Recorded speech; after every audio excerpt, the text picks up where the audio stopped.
Ang may problema po doon, yung commander on the ground, which is a Plaska, dapat sinecure niya po muna yung mga senador. Kami pong bahala dito mga sir, mga ma'am, wala pong makakalapit dyan. Tila hindi handa ang Senate security. Ito ang mariing pinuna ni Senator Erwin Tulfo sa naging tugon ng Senate Sergeant at Arms nang magkaroon ng gulo at putukan sa Senado May 13 ng gabi.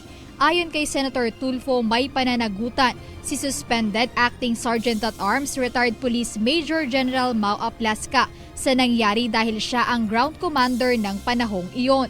Ipinakita niya ng insidente na kulang sa training ang seguridad na mayroon sa kasalukuyan ang Senado. What if pag nilusob nga tayo, may naghuramentado, may pumunta dyan ng mga ikang gang o terorista, pinasok tayo. Mukhang hindi po tayo ready. Ang dami po nating may OSAA, may Marine Contingent tayo, may PSPG. What did they all do? Binatikos rin ni Senator Tulfo ang Senate security dahil sa halip na magposte ng mga tauhan sa labas ng kwarto kung saan nagpupulong ang mga senador upang isecure sila. Makikita sa CCTV footage na lahat ng security forces ay nasa isang sulok kung nasaan ang putukan. Doon po sila nakapokus na doon sa lugar na parang anino ho yata pinagbabaril nila doon. Sana nag-deploy din sila na i-secure yung kwarto kung saan yung mga senador na nagmi-meeting. Kaya nga parang kulang po sa training. And ito po ay awakening po sa security sa Senate mismo na may problema ang security po ng Senate.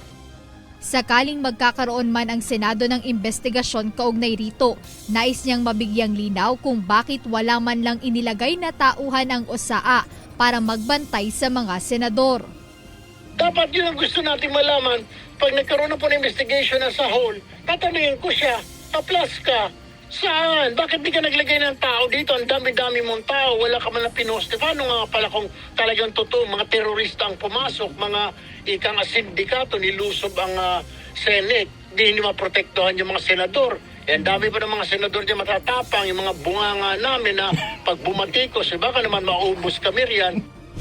Matapos ang nangyari, nais ngayong marinig ni Senator Tulfo kung ano ang magiging contingency plan ng Senate Sergeant at Arms kung sakaling may totoong armadong grupo na lumusob sa Senado.